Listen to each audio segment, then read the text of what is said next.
June 10th, 1944. A train grinds to a halt inside Auschwitz for the first time, hours after departing from Budapest.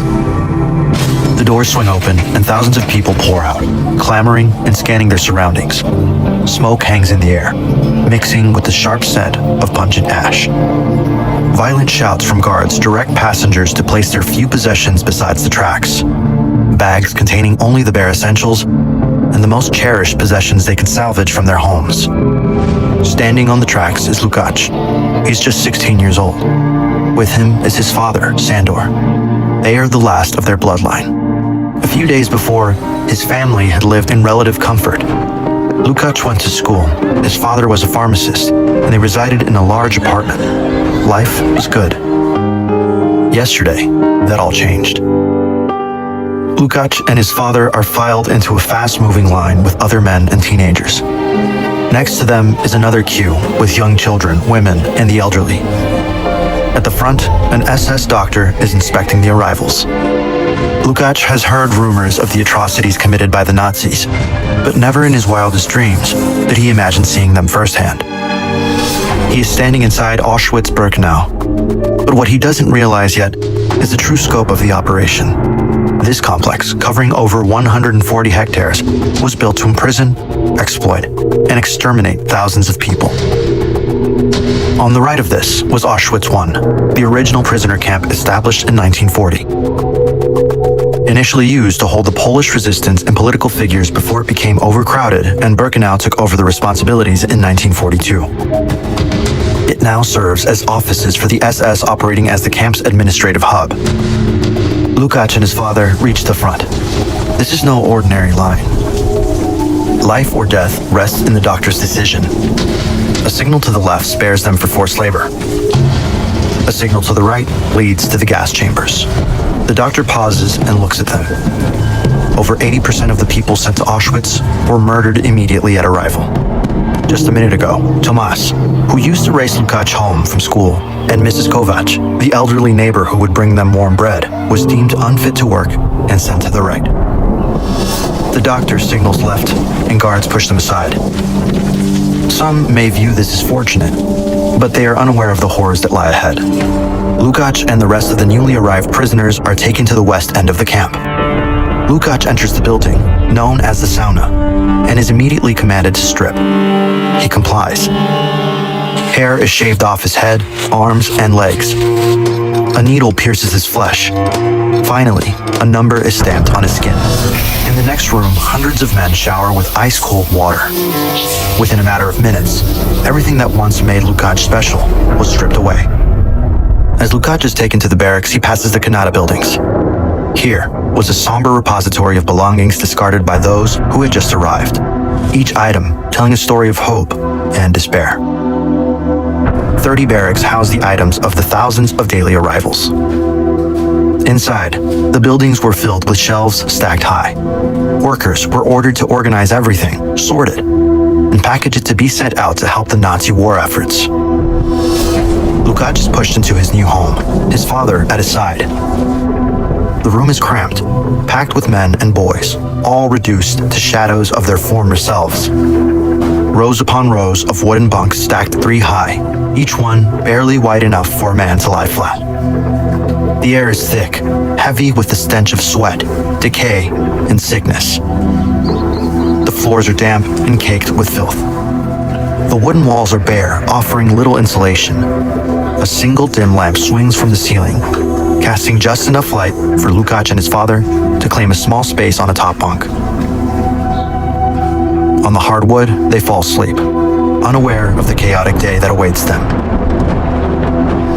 They are currently located in the Jewish camp. Birkenau holds 300 wooden and brick barracks, divided by prisoner type. Women are housed in sectors B1A and B1B, while Romani prisoners are in sector B2E. Other groups such as homosexual men, criminals, and Jehovah's Witnesses are also segregated. Each group wears a specific badge to indicate their identity. Lukács barely slept. He rises from his bunk. He gets the distinct impression that he needs to ready himself quickly. Everyone shuffles out of the barrack. The rain starts to come down. Lukács feels the cold seeping in. His body shivers as he stands in silence. Around him, shoulders sag under the weight of exhaustion.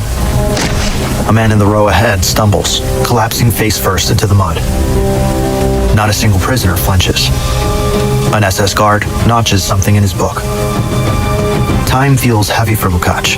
Will anyone help him? He thinks. One of the guards barks an order. A prisoner in a similar uniform, but with an armband, hurries forward, and without hesitation, grabs the body by the arms. The man is dragged away, leaving a smear of mud in his wake. Lukács knows it. He has just seen death for the first time. It's becoming clear that survival here depends on endurance, attracting little attention, and not falling ill. Lukács is assigned to a work group at Auschwitz, and a troubling fear settles in. He doesn't know where his father is going, and deep down, he fears he may never see him again. As he walks with the others to his station, a strange melody begins to waft through the air. Lukács glances around, searching for the source of the music. He spots an orchestra. A group of women stands under a watchful gaze of a conductor, performing songs for the prisoners. Their voices rise in haunting harmonies, contrasting sharply with the grim surroundings. Before they leave his sight, he locks eyes with a young girl playing a flute. She gives him a smile. Lukács smiles back. As he arrives at his station, Lukács is shocked. Monowitz is the third and final edition of Auschwitz, a huge factory complex. It primarily produced synthetic rubber and fuel, exploiting slave labor of the camp to support Germany's war efforts. This large industrial complex was dominated by tall brick chimneys emitting thick, black smoke. The factory buildings are massive, with barred windows that give them a prison-like appearance. For the next 6 hours, Lukács works to the bone. Any excuse will result in being shouted at, tormented, or beaten. His group is tasked with offloading and moving sacks full of heavy raw materials from a train cart onto a conveyor belt. As Lukács works, he loses himself in thought to distract his mind from the pain. He wonders why so few people knew of the Auschwitz operations. That's because the camp, being located in southern Poland, about 25 miles from the major city of Krakow, was no accident.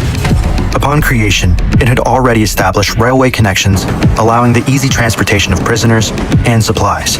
Its proximity to populated areas allowed the camp to remain inhabited, while its relative isolation helped hide it from the world. His thoughts continue. Throughout the morning, 2 other prisoners collapse and are left to die. Unlike earlier, no one is there to take them away. As the clock strikes 12, the workers stop. It's time for food.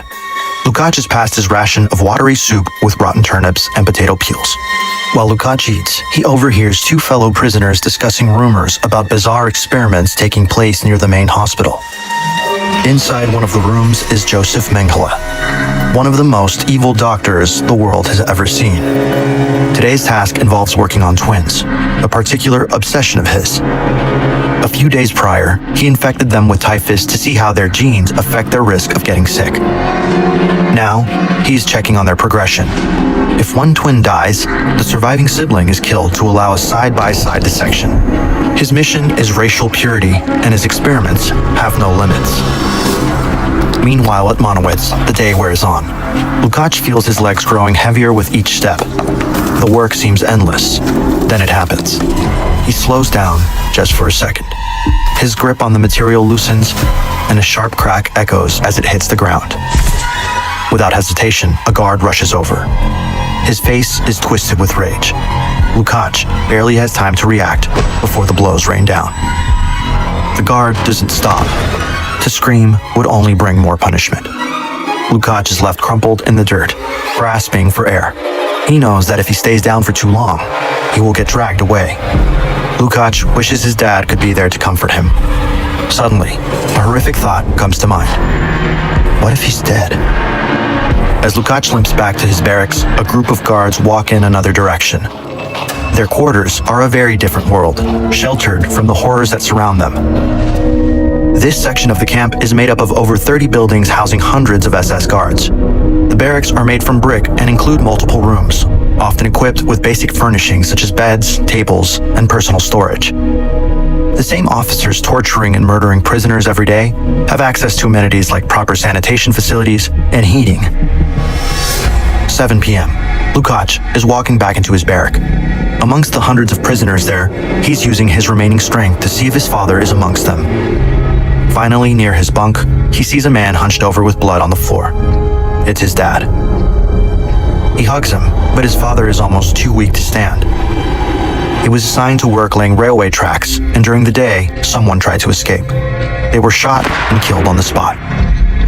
Almost everyone else in the group was beaten badly, including his father. Lukács tells his father to stay put and rushes off to get food.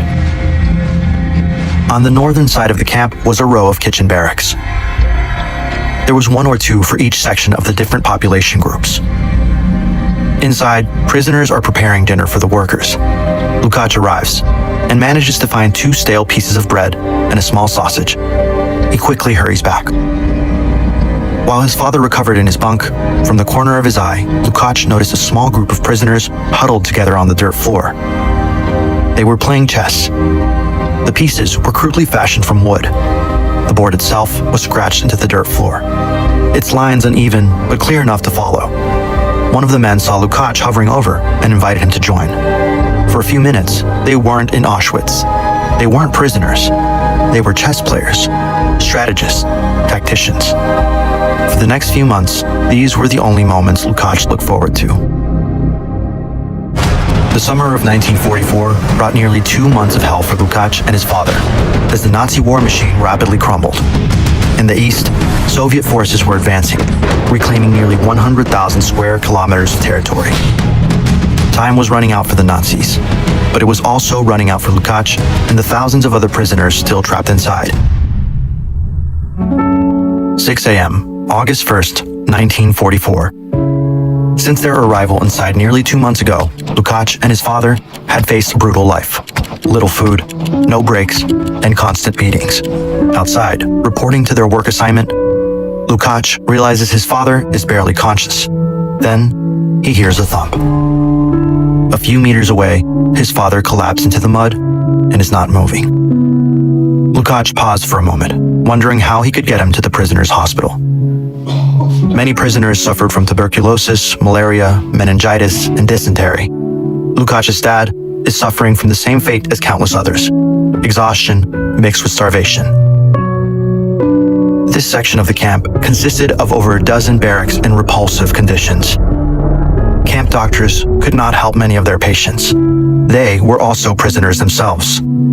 Even if he was transported to the hospital, the conditions were so squalid that the chances of survival would be extremely low. At night, rats would chew away at the legs of the sick, both those alive and dead. An SS guard approaches Lukács' father and screams at him to raise himself up. He musters whatever strength he has to shakily stand, but his fate is sealed. The guard gives one signal, and 2 other guards come to escort him away. He won't be heading to the hospital. Lukács' father is placed in a steady moving line entering the crematorium building number 2 in the northwest of the camp, away from the prisoner barracks. These 4 structures are built with deceptive facades to prevent panic about the imminent fate. Inside, the room is bare and windowless, except for one unsettling feature: a series of tall, mesh-covered columns that stretch from floor to ceiling. These columns were the delivery system for Zyklon B, the cyanide-based pesticide used to murder prisoners in horrific numbers. Once the chamber is sealed, SS guards drop the gas pellets through these columns, releasing lethal fumes, filling the room within minutes.